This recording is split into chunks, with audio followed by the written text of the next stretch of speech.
Parfait, c'est parti, M. le maire. OK. Donc, bonsoir tout le monde. En ce mardi 4 mai 2021.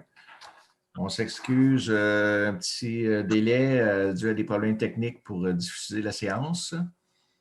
Donc, bienvenue pour la séance régulière du Conseil de mai 2021. On va commencer le tout avec un moment de réflexion.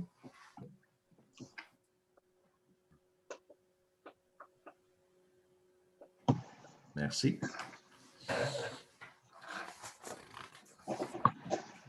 Donc, ouverture de la séance, adoption de l'ordre du jour.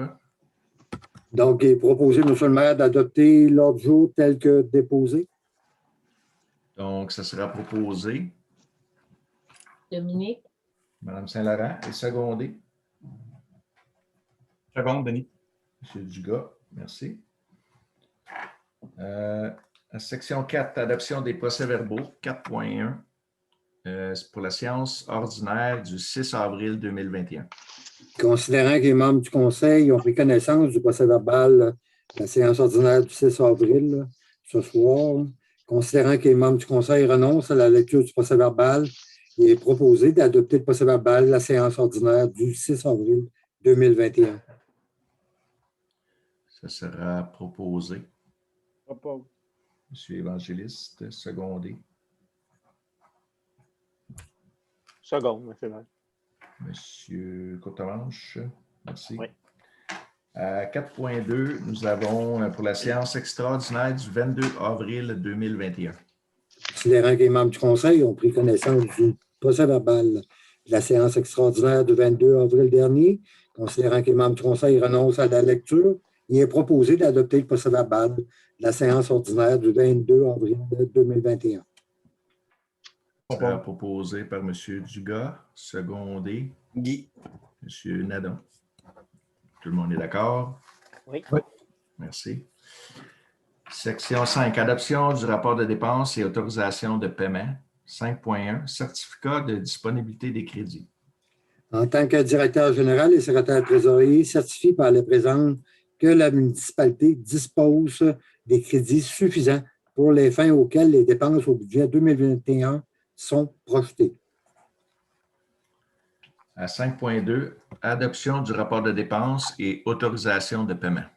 Considérant que le Conseil prend acte de la liste des comptes payés en vertu des dépenses incompressibles, de la délégation d'autoriser des dépenses du directeur général et secrétaire trésorier et des autorisations de paiement de compte en regard des décisions prises lors de la séance ordinaire du 6 avril et de la séance extraordinaire du 22 avril 2021, considérant que le Conseil prend en compte la liste des comptes à payer faite conformément aux engagements de crédit et aux dépenses autorisées en vertu de la délégation du directeur général et secrétaire trésorier, il est proposé d'approuver la liste des comptes payés du mois d'avril 2021, totalisant la somme de 123 323,74, d'approuver la liste des comptes à payer du mois de mai 2021 et autoriser le paiement pour une somme de 137 972,35. La liste des comptes payés et des comptes à payer sont conservés aux archives de la municipalité. Ça sera proposé Pause, Denis. par M. Dugas et secondé. Seconde. M. Évangéliste. Tout le monde est d'accord? Oui. Merci. Administration générale. 6.1.1. Proposition de l'assureur en regard à certaines poursuites, autorisation. Considérant la demande introductive d'instance en injonction permanente entreprise par M. Réal Laberge contre la municipalité de Saint-Roch-de-Richelieu et Normand Beaulieu dans le dossier 765-17-0021-39-212, considérant la demande en cassation et pourvoi en révision judiciaire de règlement et résolution entreprise par M. Réal Laberge contre la municipalité de Saint-Roch-de-Richelieu, la municipalité régionale de comté Pierre de Sorel et Normand Beaulieu dans le dossier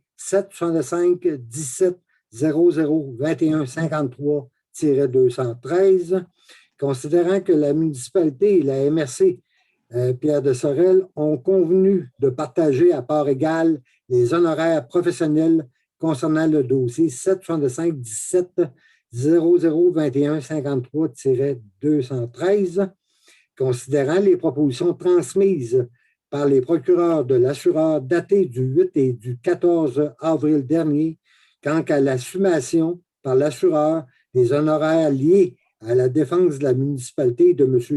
Beaulieu dans les deux procédures judiciaires mentionnées plus avant entreprise par M. Réal Laberge.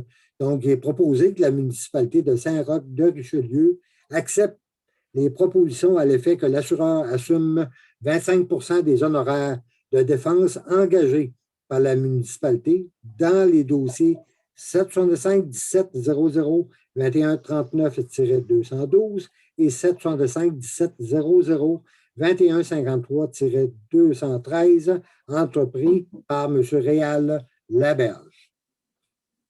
Donc, ce sera proposé. Propose. M.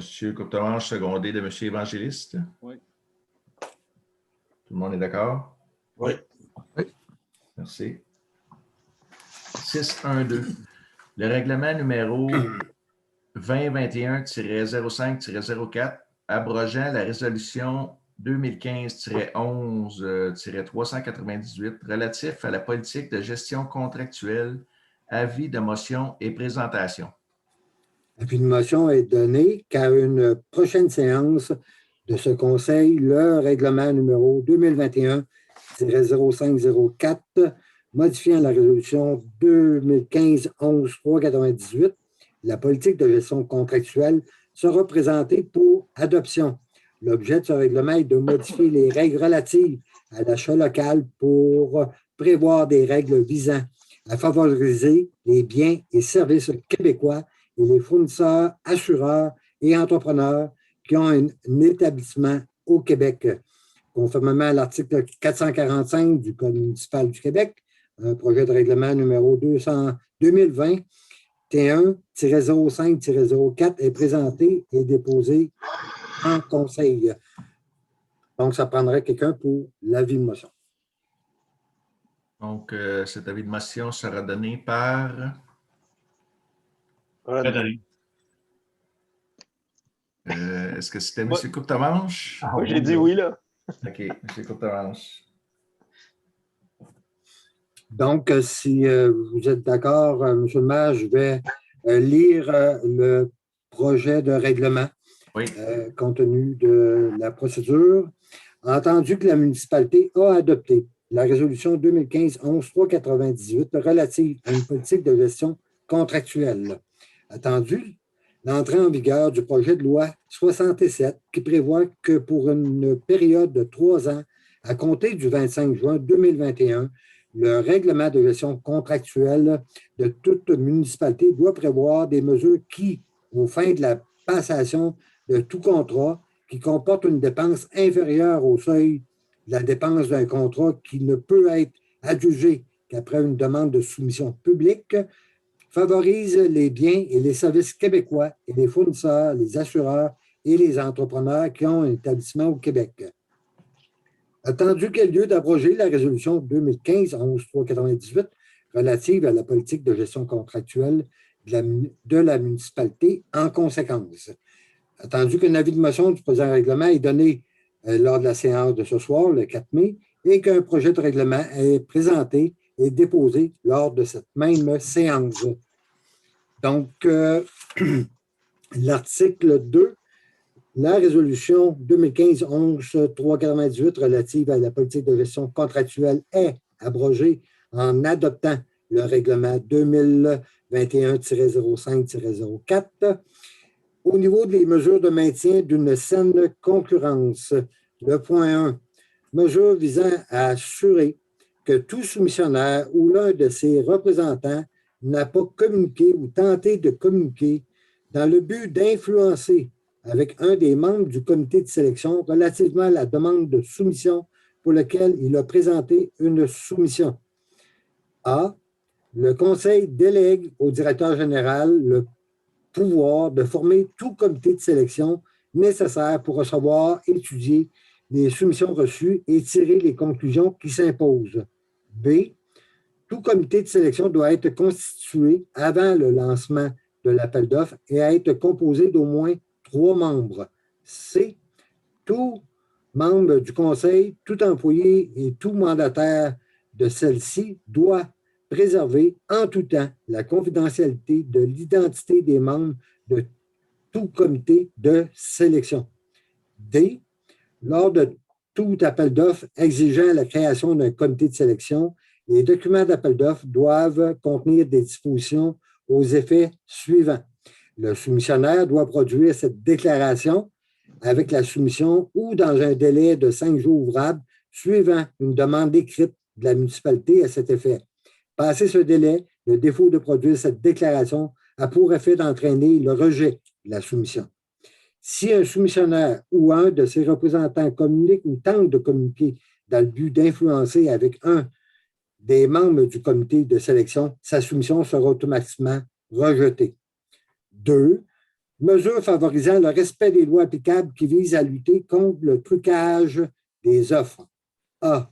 Le soumissionnaire doit produire cette déclaration avec la soumission ou dans un délai de 5 jours ouvrables, suivant une demande écrite de la municipalité à cet effet. Passé ce délai, le défaut de produire cette déclaration a pour effet d'entraîner le rejet de la soumission. B. Doit être insérée dans les documents d'appel d'offres une disposition prévoyant que si un soumissionnaire s'est livré à une collusion, à communiquer ou à convenu d'une entente ou d'un arrangement avec un autre soumissionnaire ou un concurrent pour influencer ou fixer le prix soumis, sa soumission sera automatiquement rejetée. 3. Mesures visant à assurer le respect de la loi sur la transparence et l'éthique en matière de lobbyisme et du code de déontologie des lobbyistes adopté en vertu de cette loi. Tout membre du conseil ou tout employé s'assure que toute personne qui cherche à influencer est inscrite au registre des lobbyistes prévu par la loi sur la transparence et l'éthique en matière de lobbyisme. Si la personne n'est pas inscrite au registre, il l'invite à le faire. B. Si une personne refuse de s'inscrire au registre des lobbyistes ou de respecter la loi ou le code de déontologie des lobbyistes, le membre du conseil ou l'employé s'abstient de traiter avec cette personne et, s'il y a lieu, communique avec le commissaire au lobbyisme. C. Tout appel d'offres ou tout contrat doit prévoir une déclaration dans laquelle le soumissionnaire ou, le cas échéant, le co-contractant atteste que ni lui ni aucun de ses représentants ne s'est livré à une communication d'influence aux fins de l'attribution du contrat ou, si une communication d'influence a eu lieu, que l'inscription au registre des lobbyistes a été faite et que la loi et le code ont été respectés. Une clause permettant à la municipalité, en cas de non-respect de la loi ou du code, de rejeter la soumission, de ne pas conclure le contrat ou de le résilier si le non-respect est découvert après l'attribution du contrat. 4. Mesures ayant pour but de prévenir les gestes d'intimidation, de trafic d'influence ou de corruption. A.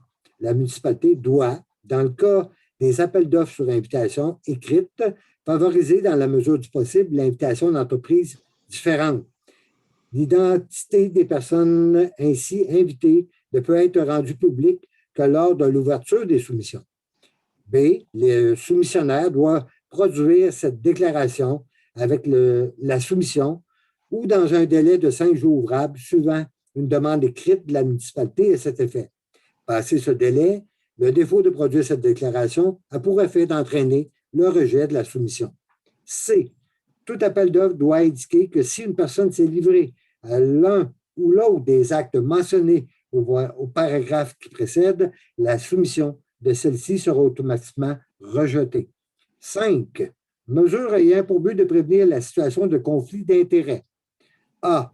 Pour chaque appel d'offres, le responsable ainsi que les membres du comité de sélection doivent, lors de la préparation du devis d'appel d'offres, remplir un engagement solennel à juger les offres avec impartialité et éthique et se doivent de déclarer préalablement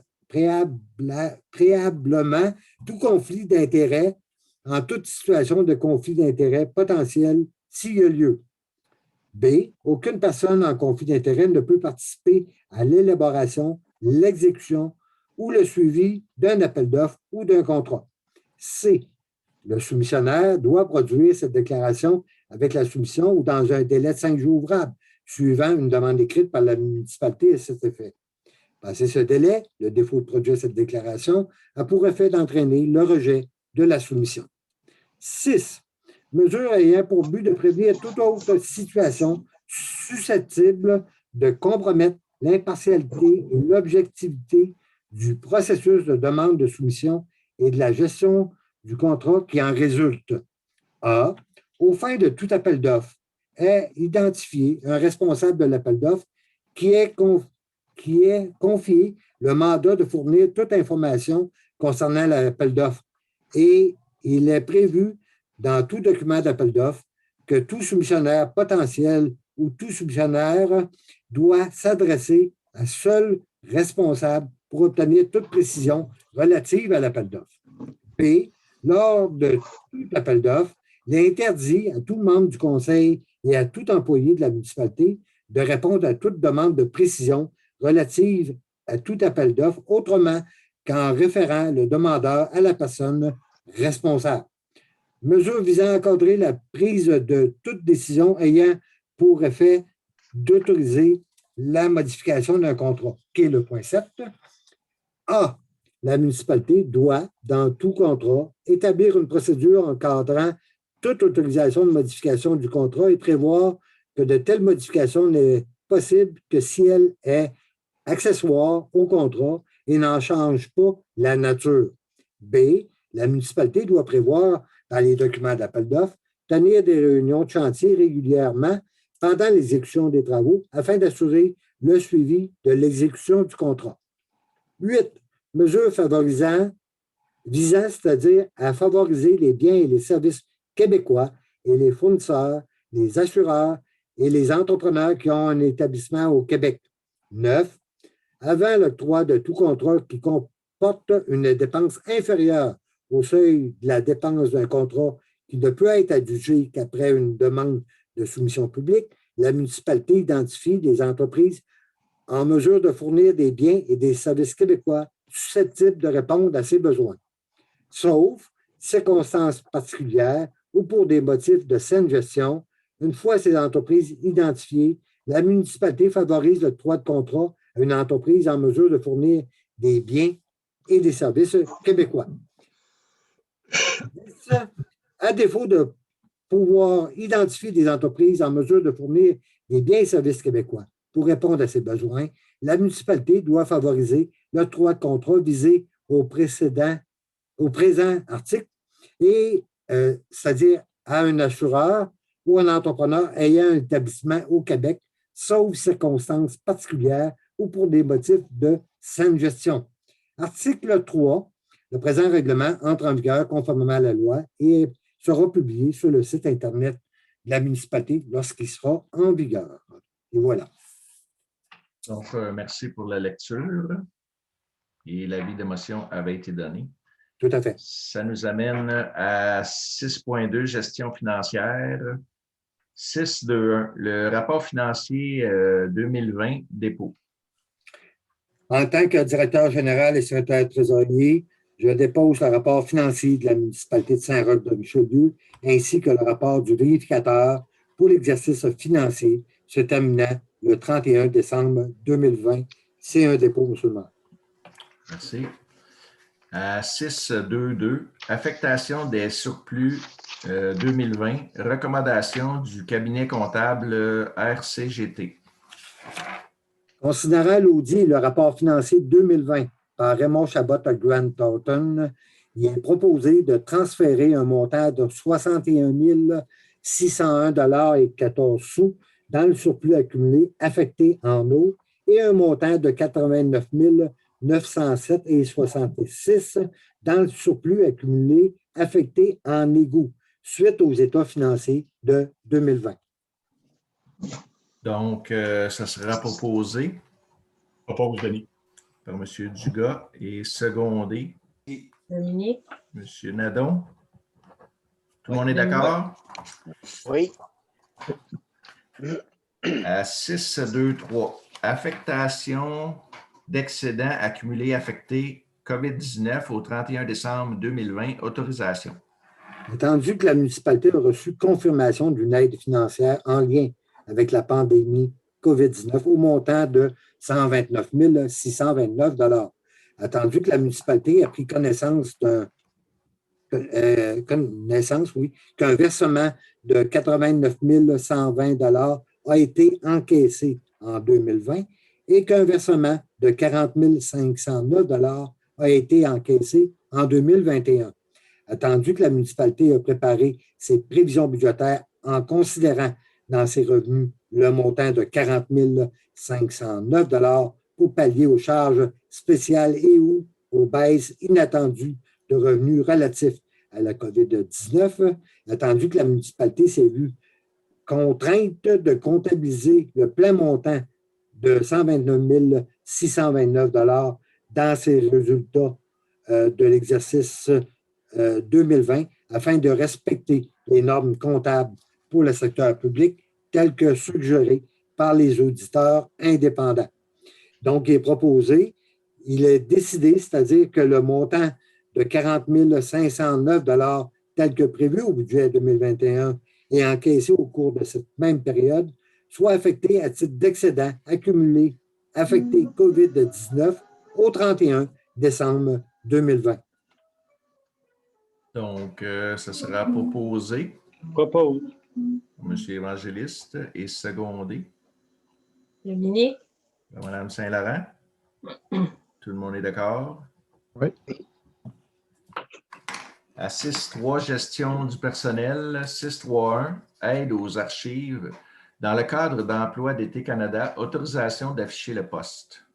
Considérant la demande d'aide financière auprès d'Emploi d'été Canada, considérant qu'Emploi été Canada contribue jusqu'à un montant maximal de 1 532 $ pour 8 semaines à l'été 2021, et ce, pour les personnes âgées entre 15 et 30 ans, il est proposé d'autoriser la Direction générale à publier l'offre d'emploi aide aux archives dans le cadre du programme d'Emploi été Canada. Ça sera proposé. Propose. Par M. Nadon, secondé. René. Courtemanche. Oui. À l'unanimité. Oui.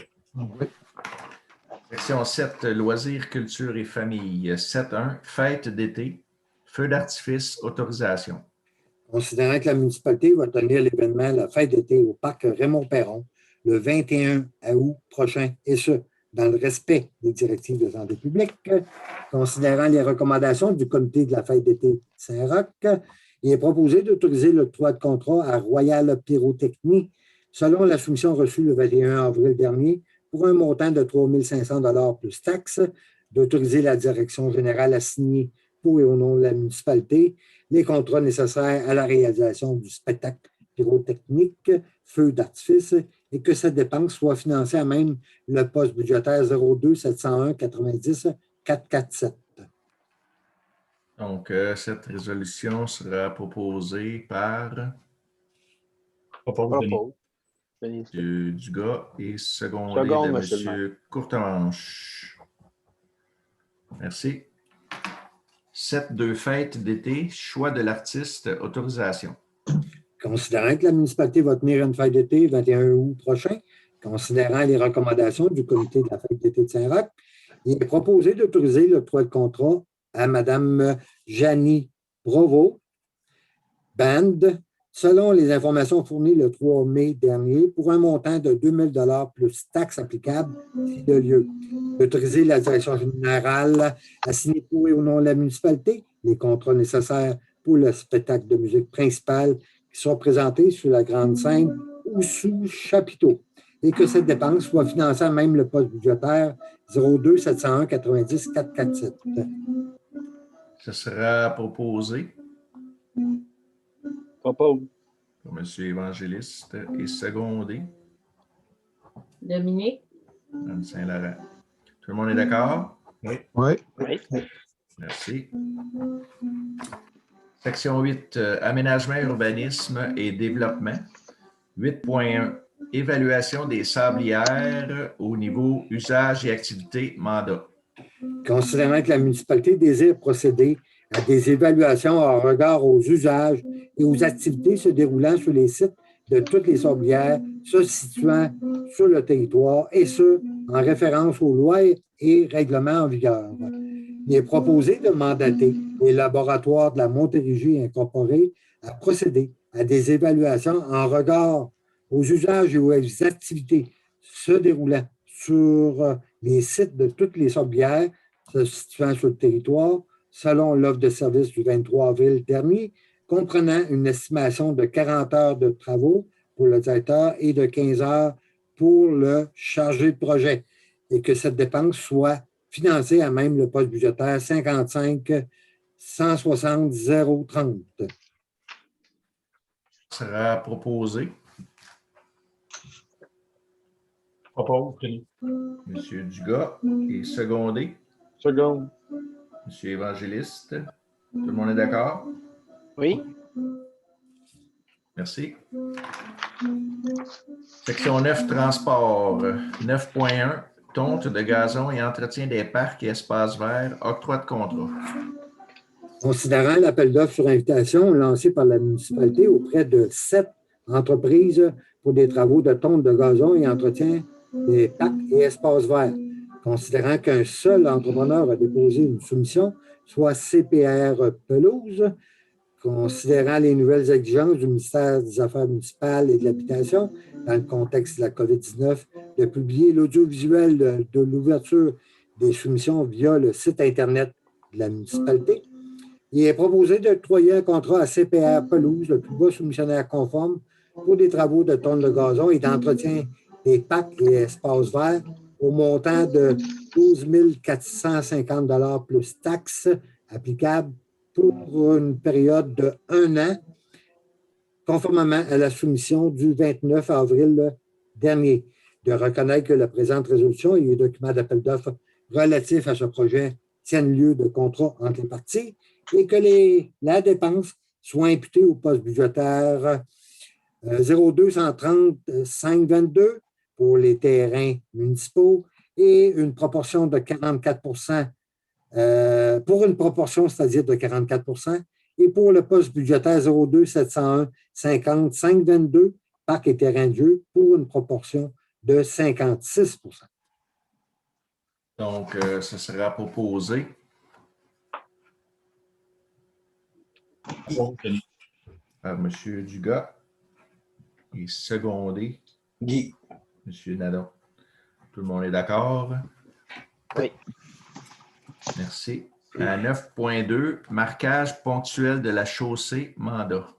Considérant une demande de prix de gré à gré par la municipalité de Saint-Roch auprès de marquage de ligne Montérégie incorporée pour des travaux de marquage ponctuel de chaussée, il est proposé d'octroyer un marquage de ligne Montérégie, un contrat pour des travaux de marquage ponctuel de chaussée sur le territoire de la municipalité, selon les besoins au niveau du lignage ponctuel, exemple d'eau d'âne, ligne d'arrêt, case de stationnement, etc., selon la soumission du 27 avril dernier, pour un montant de 3 495 plus taxes applicables, de reconnaître que la présente résolution et les documents d'appel d'offres de prix gré à gré, c'est-à-dire gré à gré, relatifs à ce projet tiennent lieu de contrat entre les parties pour l'année 2021 et que la dépense soit financée à même le poste budgétaire 02 355 629.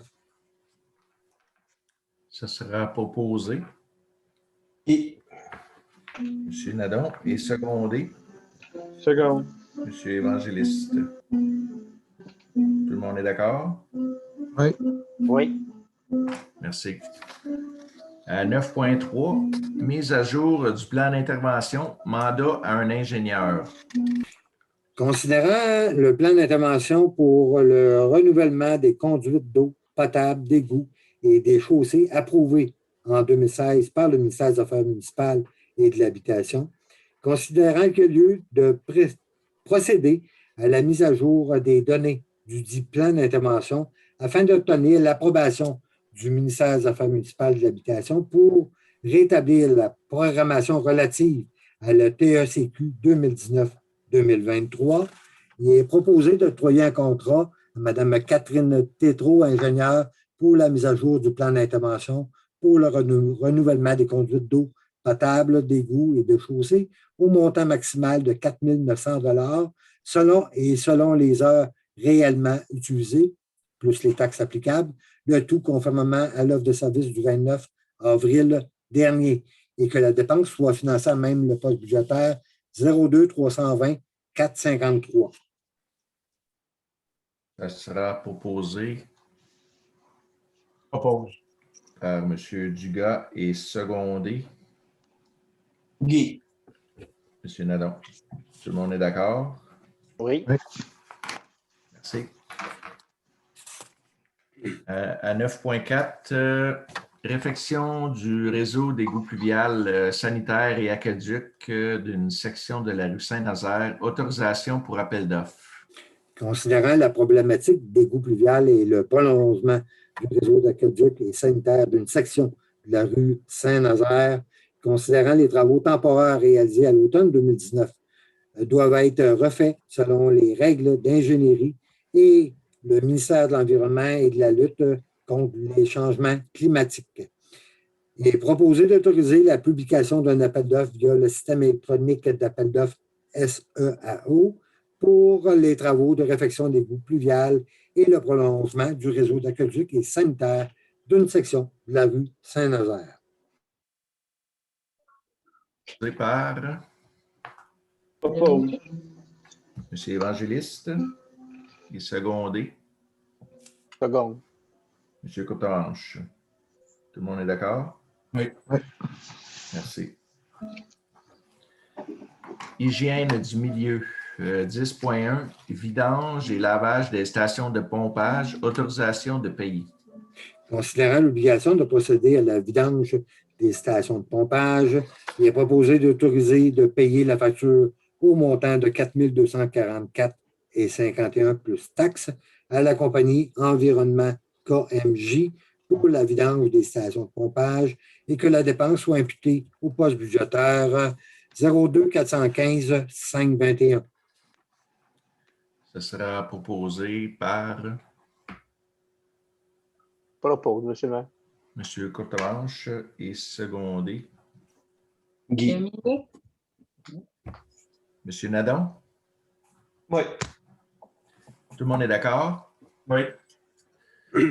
À section 11, sécurité publique, 11.1, formation sur les liquides et les gaz inflammables, autorisation.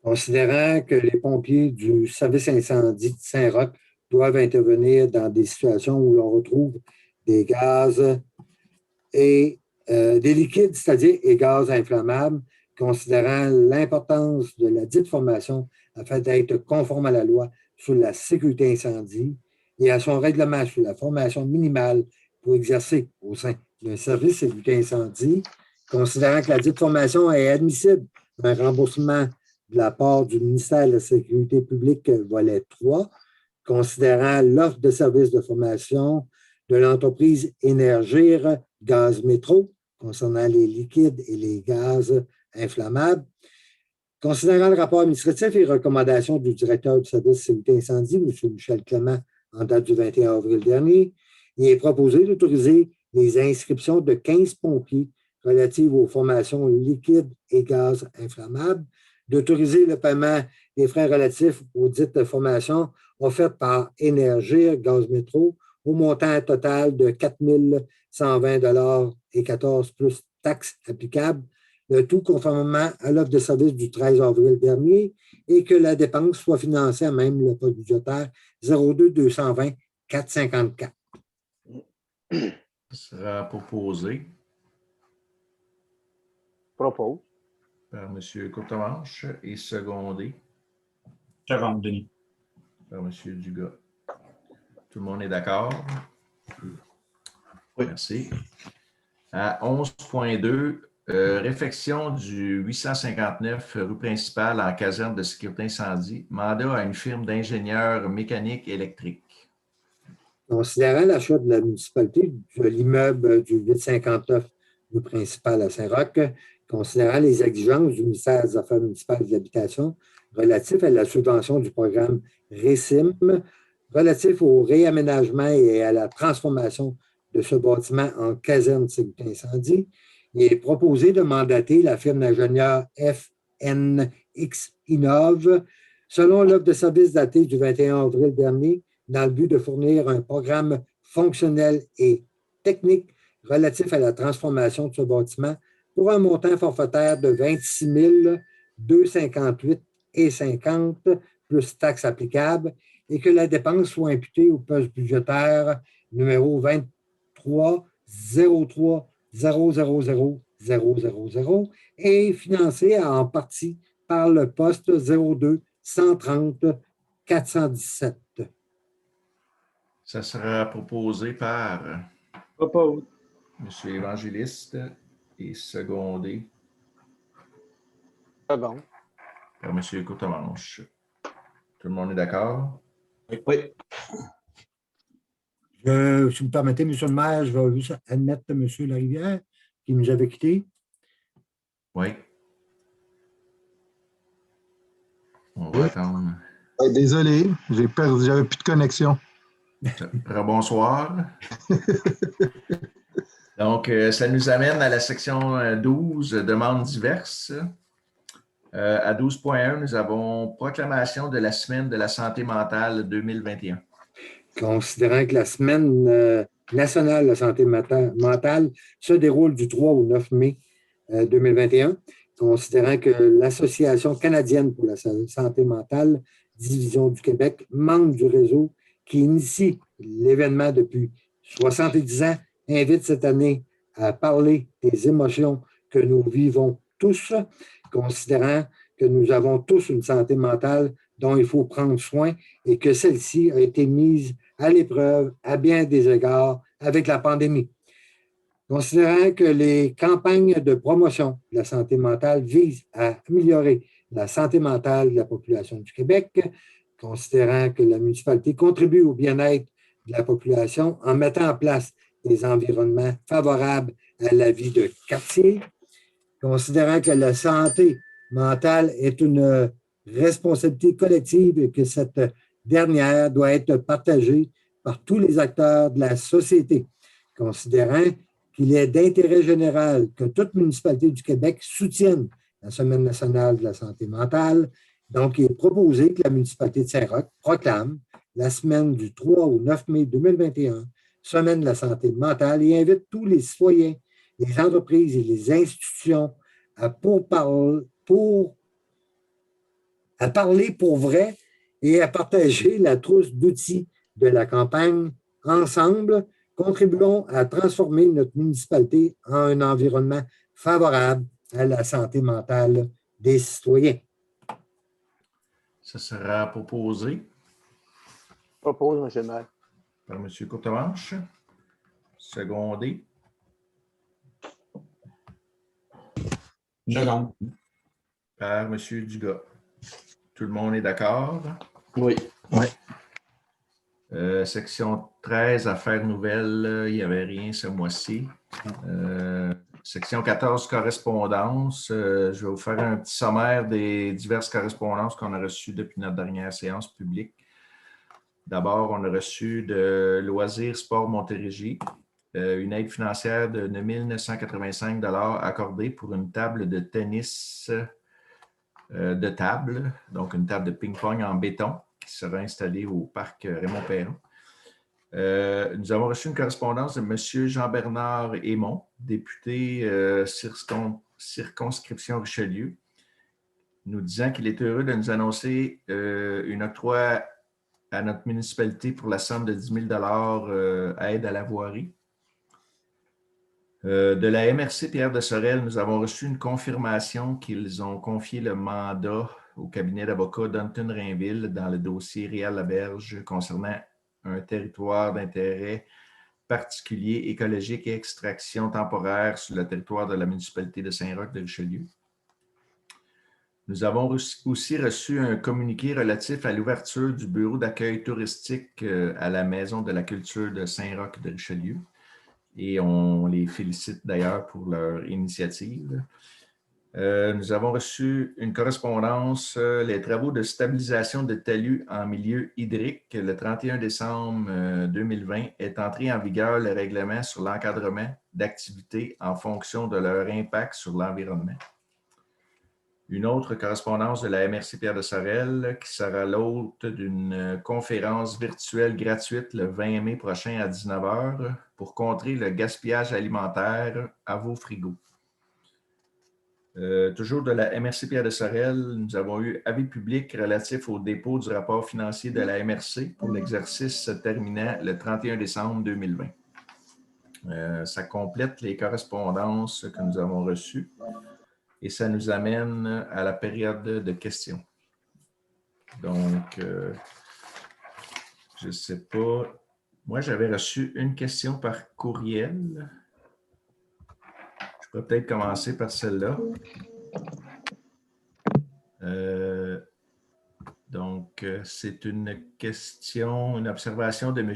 Didier Morissonneau concernant les écluses. Lui fait état qui habite dans ce secteur-là, Saint-Jean-Baptiste, des secteurs des écluses. Et il demande comment ça se fait que la plupart du temps, l'accès à pied est barré, excepté seulement samedi et dimanche entre 10h et 16h. Alors que du côté de Saint-Ours, les gens peuvent y aller à tous les jours de 7h le matin à 22h le soir. Et donc,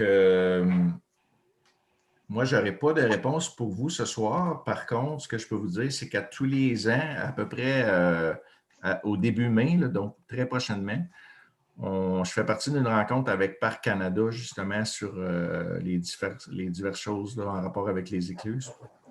Donc, je sais que l'an passé, l'accès a été restreint à cause des travaux qui avaient lieu là.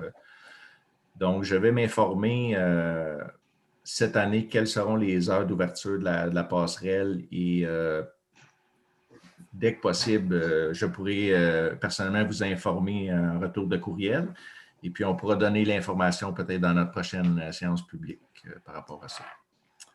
Donc, ensuite, est-ce qu'il y a eu des questions en direct en rapport avec la séance de ce soir?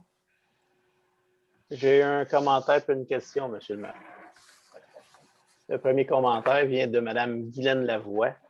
Elle nous mentionne « Super pour Jeannie Provost. Bonne idée d'encourager une artiste de notre municipalité. » Et puis, j'ai une question de M. Maxime Tétrault. Vu que le budget 2020 déposé par le DG, peut-on savoir le montant dans le fonds des sablières? OK. Donc, d'abord, merci de votre commentaire, Mme Lavoie. Puis, c'est tout frais, là. On a eu d'ailleurs l'offre, je crois que c'était hier, le 3 mai. Le conseil a pris une décision et je félicite le conseil d'encourager une artiste locale. Et puis, M. Tétrault, concernant le fonds de carrière sablière, il y a eu beaucoup de mouvements en 2020, comme on a utilisé en partie pour la réfection de la Côte-Saint-Jean.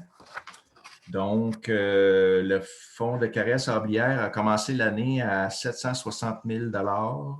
Nous avons eu des entrées pour 199 000 $. Et puis, on a consacré 470 000 $ pour notre projet de la Côte-Saint-Jean. Et puis, il y a eu d'autres montants qui sont sortis, là, comme à tous les années, le paiement annuel du kilomètre 2, par exemple, 51 000 $. Et il y a eu un autre 56 000 $ qui est sorti là, pour Promotech et différents items qui sont permis.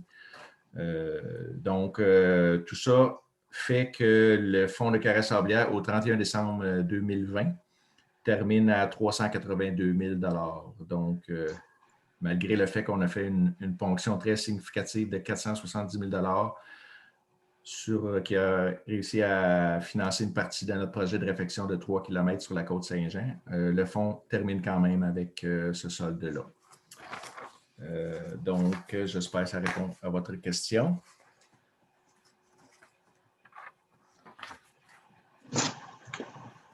Monsieur le maire, entre deux questions, est-ce que je pourrais rajouter quelque chose? Oui, bien sûr. Oui, ce serait pour dire qu'il y a une très belle exposition à la Maison de la Culture de la Ceinture Fléchée à Saint-Roch jusqu'au 31 mai, les samedis et dimanches de 1h à 4h. Pour ceux qui sont intéressés, ça vaut le détour, c'est très beau, j'y ai été. Oui, lancé. Merci, M. Larivière. M. Tétrault vous remercie.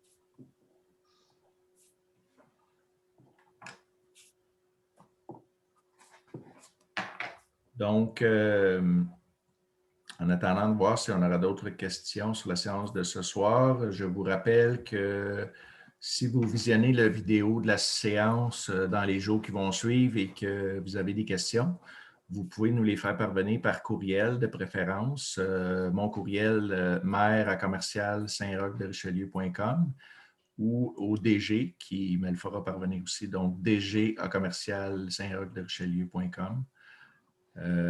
C'est la meilleure façon de nous envoyer les questions. Et puis, je pourrai répondre aux questions individuelles. J'ai une question de Mme Huguette Thoin. Oui. Dans le dossier Champagne, avez-vous de nouveaux développements? Merci. De notre côté, nous n'avons pas de nouveaux développements dans le dossier Champagne depuis la dernière séance publique. Donc, rien à signaler de notre côté.